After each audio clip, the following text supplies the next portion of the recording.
When you hear the phrase soft as steel, what do you think of? While the word steel might conjure up images such as massive high-rise buildings, where does the soft part come in? And what exactly does this mean in our work and in our lives? Welcome to the Soft as Steel podcast with your host, Dennis Doran, featuring engaging conversations with a wide range of industry leaders around soft skills, how we practice love, inclusion, social justice, and compassionate leadership that's everlasting in the workplace. And now, here's Dennis Doran. I'm excited about the conversation I'm about to have with my guest today, Leandris Weeden. Leandris has over 18 years' experience in the construction industry, focused primarily on healthcare and medical buildings. He's worked in other sectors as well. He has a passion for continuous improvement, respect for people, and creating value for both internal and external stakeholders. As a building scientist, Leandris seeks innovative ways to streamline processes from design and fabrication to transportation and construction. With a customer-centric approach, he believes that everyone, whether a team member or a client, deserves exceptional service built on a foundation of respect for people. In the dynamic world of construction, Leandris recognizes that success hinges on relationships. Whether collaborating with colleagues or engaging with clients, he embodies a spirit of teamwork and shared goals. All of the things he values are wrapped up as key ingredients in the practice of lean construction. Leandris holds a variety of credentials and certifications he has earned during his career. Notably, he is the very first lean practitioner to earn the Lean Construction Institute's Certified Practitioner Construction designation. This credential is a standard of excellence in lean construction. It recognizes the applied lean knowledge and skills of construction professionals. Currently, Leandris is a superintendent/lean advocate for Leighton Construction. His role there is to mentor and coach operations personnel to leverage lean principles and systems to benefit project outcomes. Leandris, welcome to the Soft as Steel podcast. Thanks for that great welcome, Dennis. I appreciate it. You deserve it. You deserve it. I mean, these are largely your words, but they ring true. And so I'm going to get right to something which I think is so vitally important about you, and that is how committed and how expert you become in a way of delivering construction projects, which should be the norm, but is still progressing and taking on, more territory, becoming more the preferred way of delivering projects. But talk about your road from your first exposure. Take a few minutes and talk about how and when you engaged with lean as a way of doing building. You have other credentials in design, build, and other things, construction management. But tell the audience a little bit about your beginnings and your journey in lean. Yeah, I can do that. Going down kind of that road, and my beginnings starting there, I would say, is around 2014. First I heard anything about, really wasn't even the word lean. It was a lot of that revolved around Toyota, but I was in Cincinnati, Ohio, working out at Cincinnati Children's Hospital with a team of folks there. We're doing some things, daily huddles, call them pod meetings, plan of the days, reverse phase, scheduling meetings, which is like some pool planning, looking at weekly work plans, and it's a bunch of terms that were going around. I really had no clue what they were. I was just like, hey, man, this is part of what we're doing. Let's go do it, Mm-hmm. I'm going to figure out a way to fit in there. But eventually I discovered that a lot of those things had similar early beginnings. They came from Toyota. They were part of the Last Planner system. At that time, I never heard of the Last Planner system. Really didn't even know much about the Lean Construction Institute either. Mm-hmm. So I did those things there. And a few years later, got exposed to Last Planner system, started doing some kind of investigative work, reading books, got into some stuff like the Toyota Way, 2-second lean, and just was kind of saying, okay, man, how does any of this apply to what we do in design and construction? Mm-hmm. Trying to figure out a way to take things from other industries and make them applicable to design and construction was really what got me interested in that path. Mm-hmm. Mm-hmm. Actually, I think we mentioned earlier, or I listened to you, you talked about the difference between production and productivity. Those two words kind of get at it.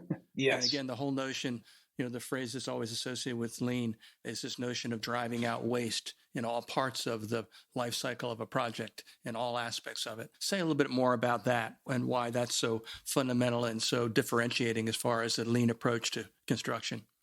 Oh man, that's a mouthful there, Dennis. I say just starting with lean to me. Lean's a lot of things to a lot of people. It probably has evolved over the years, but I mean, what we look at from the LCI standpoint is really a mindset and a way to operate on a project.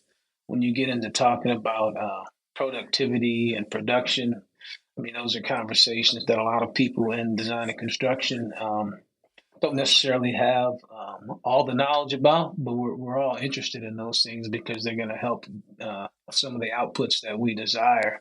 So, like for me, you mentioned productivity. A lot of what we look at is productivity. How do we make different processes and the steps better? But the thing that we have to remember is just because we optimize one process of the system doesn't mean that the whole system is optimized. So we really need to be looking at, how does this affect the whole system? And a lot of it is relates to the basics of production. What is throughput? What is our cycle times? What does our working process look like? And getting a basic understanding of that. So I think just being naturally inquisitive, that has allowed me to explore some other things outside of, kind of the traditional lean world. Your role at Leighton, was that designed to incorporate and to enable you to be able to bring as much of the lean systems and tools to Leighton as you could? Quite honestly, I just kind of fell into this role. I mean, I came here, superintendent went out to Utah, was working on a project. We had another gentleman who was working with one of the healthcare clients that was doing something similar in a kind of a lean advocate, lean manager role. He transitioned out of the company, and they were looking for somebody else to do it. And I said, you know what? Hey, this is an opportunity. Why not step up and see what this opportunity could present itself to be? So that's how I kind of got involved in that role in particular. Mm-hmm. Well, I can say just as a comment about what you've said so far that among other people, that Dan Fauché will be very pleased to listen to you talk about lean, because I'm sure that you know who he is. Yes. He's a man bigger than life, who I've known for a long time, and he's a great guy. We had a great conversation. He was one of my guests a while back on the podcast. We had a great conversation. Probably could have gone on for hours because both of us like to talk, but it's more important for me to listen and let you talk. So that's kind of, let's say that's all the technical, operational, process stuff associated with lean. I think that's sufficient for our audience. But what I'm really interested in talking about what is important from the standpoint, and again, I remember vividly the approach that I took to my keynote was basically to talk about a range of different things, and I examined, if you will, the values and other information that the LCI has put out, and the fundamental foundation for the whole lean movement is respect for people. Talk about that and how in front of mind and probably in back of mind as well, but how you operationalize that in a basic but all encompassing way to how you go about doing everything you do with the tools and the systems, etc. And that is a great question, especially when you get into respect for people. I mean, I think at the heart of the thing, it's really just treating people like human beings. You know what I mean? Treating people with respect, and not only as people, but as the workers that are out here doing these projects. How can we make really this the best job or project that they've ever worked on? What can we do from a CMGC standpoint? A lot of people look at it as, these trade partners, these subcontractors, these vendors, they work for us. They do what we tell them to do. To me, I think it's kind of the other way around, because we're just a middleman in the CMGC world. We really should be looking, how can we best serve these folks and make their jobs easier?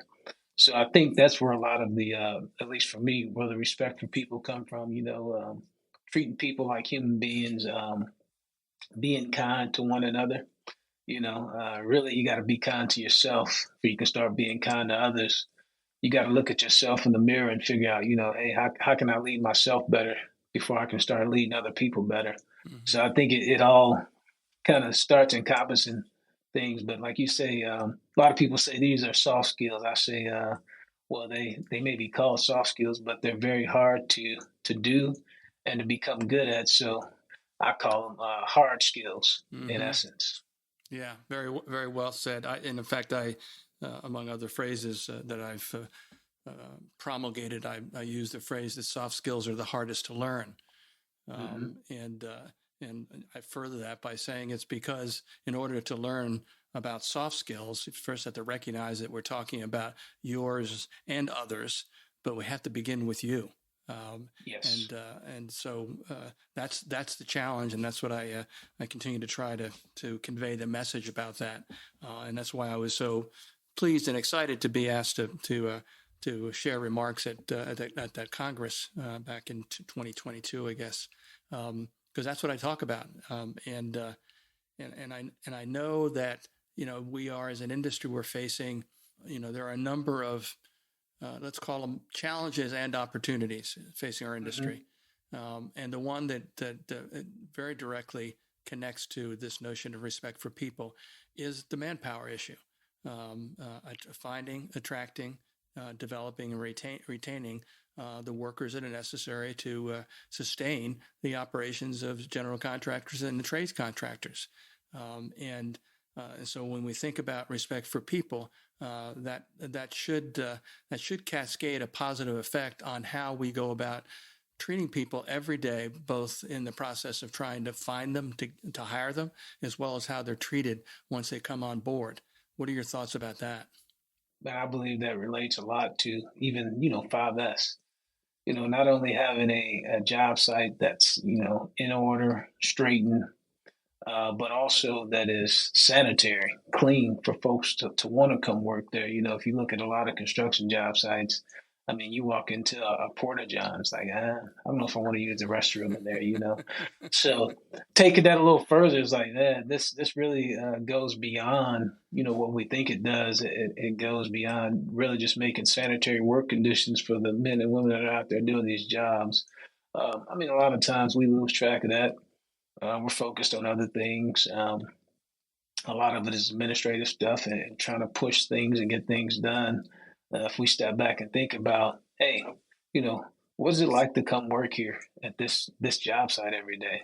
Mm-hmm. Is this a place that I want my family members or my friends to come and work at? Mm-hmm. How are we really treating people out here? Are we taking the time to get to know what they need from us and Mm-hmm. vice versa? Mm-hmm. So we can provide that type of job site because I mean it is a tough industry. I mean you get to work in all the elements.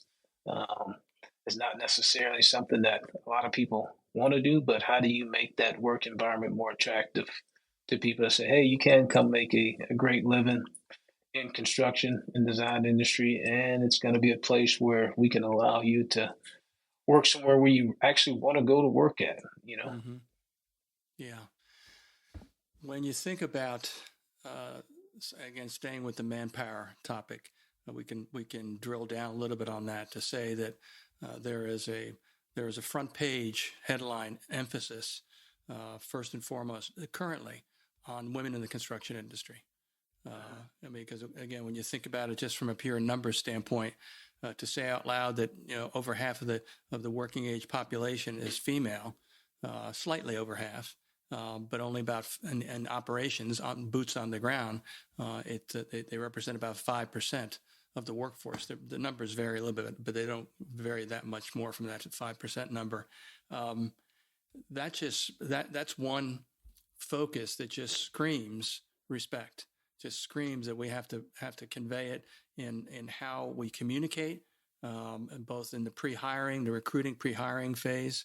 Which if you're working with unions as a general contractor, we're talking about the connection to their apprenticeship and pre-apprenticeship programs, and trying to identify and place a special emphasis on trying to get women into the track for apprenticeship. It's true for other demographic groups as well. Again, the industry still, underserves Black individuals. And as you probably know, demographically speaking, roughly 30 or so percent of the construction industry workforce are not women, are not Black, they're Hispanic. And so those are all, and again, I probably should find a different word to use other than manpower. Now that I think about it, you're causing me to think, which means I'm gonna need a nap after this conversation. But but that's an interesting. That's interesting that I just automatically. That's a bias. So yep. I'm guilty of a bias. I'm referring to people that work in the construction industry as being part of the manpower of the construction industry.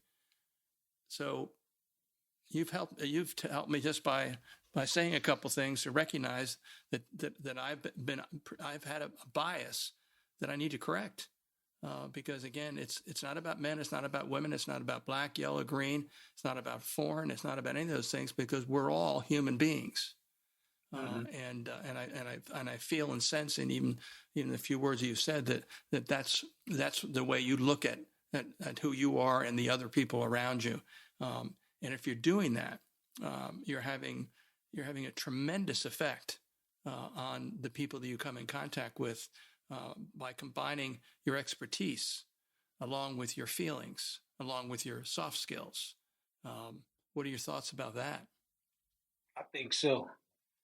I would say I know so, because at the end of the day, like if you look at everybody as human beings, which, I mean, we're all genetically different, but we're really human beings at the end of the day. And you treat people, some people say, treat folks like you want to be treated. Well, I mean, those people aren't necessarily me, so you really should treat people how they want to be treated. Get to know those individuals. I mean, I heard, it was a couple weeks ago, we were reading this book, John Maxwell, 21 Irrefutable Laws, but it says, before you can ask for a hand, you got to ask for a heart. Mm-hmm. And part of asking for a heart is really getting to know people for who they are, where they come from, what they do outside of work, and then you can start asking for a hand, asking for help. But if you're not getting to know those folks for who they are, it's kind of hard to go ask somebody for something if you don't even know their name.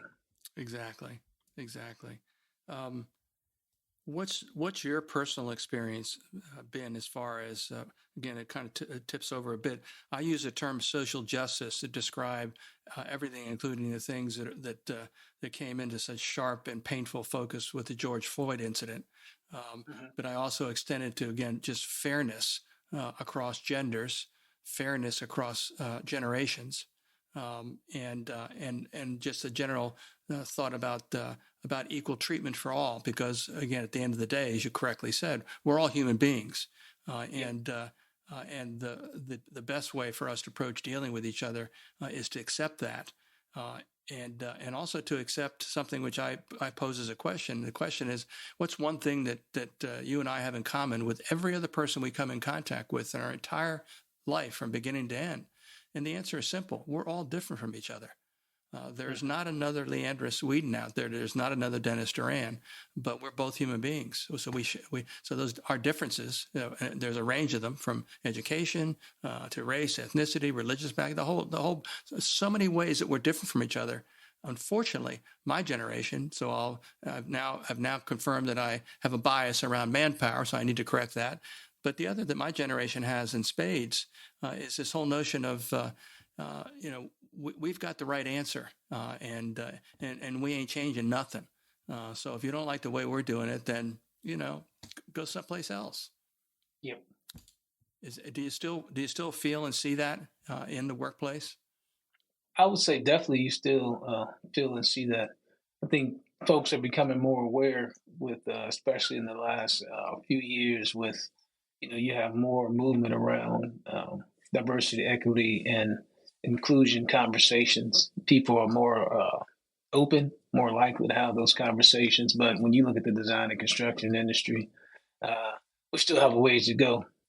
But in terms of diversity, in terms of equitable opportunity for people that come from underrepresented communities, and in terms of inclusion, a lot of people come into the industry, and it's hard to to visualize something if you don't see anybody that looks like you in Mm-hmm. those roles. Mm-hmm. So I think people still get frustrated with that, and many people leave the industry due to that. It's still an industry that kind of protects its own interests. And those that are in those positions of leadership. Mm-hmm. It's really up to those people to kind of change the narratives per se on that. And like I Yes. said, a lot of people say everything rises and falls with leadership. Leadership owns the culture of the organizations and these companies, whether they know it or not. Yeah. So if you allow certain things to happen, that speaks volumes to the culture of that organization and that company. Yeah. Yeah. Yeah. I believe it, and I think it's pretty straightforward, actually, that if you're in a position of leadership, it's first of all, it's not defined by your level in an organization. I think, because again, there are good and bad leaders at all levels in organizations, but the leaders who provide the vision for an organization at all levels are the ones that people are carefully watching and listening to. To do something really simple, and that is to make sure that their words and their actions are supporting each other. Yep. And that's what provides the opportunity then to bring into the conversation another word, which is an important quality for leaders, and that is being trustworthy. And if the words and the actions just don't shake out, then trust is never going to be achieved, and those leaders are going to be they're really more posers than they are leaders. And Yes. that term comes from a friend of mine, a guy named Steve Farber, who's written several books on leadership, and he talks about posers and does it in a way that is very persuasive. And he also introduced something else, and we'll use this to kind of move into another part of our conversation. And again, this comes from his work, a book that he published, I think 23 years ago now, but it's as useful, relevant, and easy to read, which is a quality that I like. My book was, by design, was not a big, thick book with very small type, because I probably would not have gotten through the first 3 pages if it was. But in this book that he wrote called The Radical Leap, he says the following. He says, do what you love in the service of people who love what you do. Pretty infallible when you think about it. Doesn't say, love everything that happens to you every day, because every day is perfect and you never have any problems. And some days are, there's no such thing as a bad day. Blah. It doesn't say any of those things, but it talks about the necessary energy that you need to put into what you do, because as I would say, and this is a phrase that I've kind of turned recently, I remind people again, because I believe so strongly that your qualities, which are what soft skills are, that your qualities are so important to demonstrate through your words and your actions, that a person needs to keep in mind that you need to keep in your mind how you are when you're doing what you do. Mm-hmm. And so that could be as simple as the expression on your face belying what words may be coming out of your mouth that are intended to be positive and constructive. But if your face ain't saying the same thing, the words ain't coming out that way. Oh, yeah. Yeah. So, again, and what thoughts around that kind of stuff in terms of your experiences? Yeah, I would say in terms of that, I've come to realize that. I think you mentioned it a little bit, but who you are to me matters more than what you do. Especially when you look in terms of leadership. I mean, a guy, Tim Spiker, wrote a book about it, and his thing was who, not what. Mm-hmm. He said 75% of a leader's effectiveness is based on who they are, not what they do. Think about it when you ask people, what's the best leader you ever followed? Who's the best leader you ever followed? Most of the things that people name about that person is going to be who they were, not necessarily what they did. Mm-hmm. And then when you start reflecting on who you are, it's really your character as an individual. Yeah. You mentioned trust earlier. Trust is really the foundation of a lot of things, especially in relationships. But, character, it really boils down to, who you are. And if you're not really modeling what you teach, it's kind of hard for people to want to follow you. So let me ask you a question. And around this whole notion of who you are as opposed to what you do, that's particularly true in terms of trying to demonstrate as a leader at the operations level the kind of behaviors that motivate the individuals that you're responsible for, your crew, your team, however you call that collection of individuals that are together for a common purpose to complete a job or a project. Does that make sense to you? Yes, absolutely. I think people are always one way or another. They're always watching what we do. A lot of times, folks are trying to figure out if they're going to allow themselves to be led by you. Mm-hmm. If you're in those leadership positions, and they're really looking to see who you are, how you demonstrate that, and do you actually do what you say you're going to do? Mm-hmm. So I mean, it's just really paramount that I guess like the first agreement and the four agreements was be impeccable with your word. Mm-hmm. So if you say you're going to do something, do it. Yeah. The difference between saying I was listening to a podcast early this morning on the way into work, but there was a guy talking on there, and he was talking about the difference between saying that you want to do something and saying that you will do something. And when you say that you want to do something, you're not really on the hook anymore. If you say that I will do something, then you've now put yourself on the hook to figure out how to do that because you said that you will do it. Right. Yes. So Yes. there's a difference. Same letter, number of words, but saying won't and will is just two different things. Yeah, and that's in a simple sense. That's what integrity is, and that's the big boy's word. But it's also a critical. In the book I wrote back, it was published back in 2019. I surveyed a bunch of people and asked them to force rank a long list of words that describe soft skills, qualities of people, and to come up with the top 20 from this survey I did. It probably wouldn't be surprising to you, again, in part because of the time you've spent in the lean community. That the number one soft skill in this survey was trustworthiness.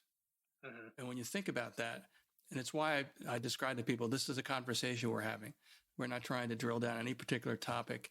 And I think that to be able to touch on trust and trustworthiness, I think, is important because there are many ideas, many beliefs, many truths that need to be told repeatedly. Again, sometimes, people don't understand, what it means to be trustworthy. They think they do, but when you get down to it, it's a multidimensional consideration. And it's something which I know you would say probably the same words. Trust is something that takes a long time to put in place between individuals in relationships. And you mentioned relationships, which are hugely important, but it can be broken in a matter of seconds. Like a snap of a finger. Trust can be broken between two people or between two organizations. But everything is done at the level of people. We don't have relationships with companies in a full encompassing sense. We have a business relationship, a legal relationship if it's contractual. Yep. I think that's really interesting. In the area of social justice, I want to move into something else. We're getting close to the end of our time together. And that is your thoughts about the state of the industry as you see it with regards to dealing with the issues associated with mental health, addiction, and suicide. Where are we from what you see? From what I see, I believe that we're in the infancy stages of kind of acknowledging how some of the, work environments contribute to people's mental health states. Some of the suicide rates, a lot of the stress that people are under, the way that we manage and facilitate the project job sites. I mean, all this stuff comes into play. There's a lot of work that needs to be done.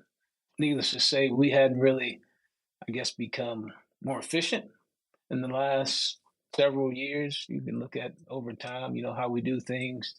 And I believe a lot of it is due just to a lack of understanding how what we do ties into other industries and some things we can take away from those industries and learn about construction. But it is a very high, stressful job sometimes. Yeah. We spend a lot of time at work, in the work environment, typically more time than you spend at home. So if you work in a toxic, stressful work environment, you can see how those things translate. Yeah. Well said. I agree with you. The last question is, when you hear the word love, let's call it in the work part of your life, what does that word mean to you? Love in the work part of my life. I mean, I think that to me means extending your feelings and the way that you feel about people throughout the job site. I mean, we spend a lot of time with individuals. You develop relationships over a project, whether it's 6 months, 8 months, a year, 2 years. Who you are, again, I think plays a big part in the love that you have for the people there. I mean, if you're in a leadership role, I believe one of the things to lead people well is actually being able to demonstrate that you love that person. Mm-hmm. Doesn't necessarily say, hey, I love everything about them, but, and being in that role, you are really there to serve other people. Mm-hmm. So in doing that, that love is going to come out. You should be able to demonstrate that. It may not be the easiest thing to do. Mm-hmm. Like they say, sometimes you may have tough love, but at the end of the day, we got an opportunity to do some things differently. How do you show that, hey, we got issues to take care of, we got problems, but at the end of the day, hey, we need to be able to work together. Mm-hmm. Yeah, well said. Beautifully said, actually. Unfortunately, our time is up. Our time is up. And they cracked the whip on me to try to keep these segments to 30 or so minutes. Thank you so much for everything you had to say. Your wisdom shines through. Your sound footing and the lean practices comes through clearly. And I loved the way you talked about love as our closing thought. So, Leandris, thank you so much for coming and joining me on the Soft as Steel podcast. Awesome. Thank you, Dennis. Take care. Thanks for joining us today for this episode of the Soft as Steel podcast with your host, Dennis Doran. Dennis is the author of Soft as Steel and a leading speaker and trainer for organizations across many industries and verticals. To learn more about the work Dennis is doing to activate soft skills in the workplace, contact him at DennisDuranSpeaking.com. Be sure to check out his book, Soft as Steel, on Amazon or wherever books are sold. You can subscribe to this podcast on iTunes or wherever you'd like to get your podcasts. And please remember to share this episode with your friends, colleagues, and anyone you feel would benefit from the conversation. We'll see you next time on the Soft as Steel podcast with Dennis Doran.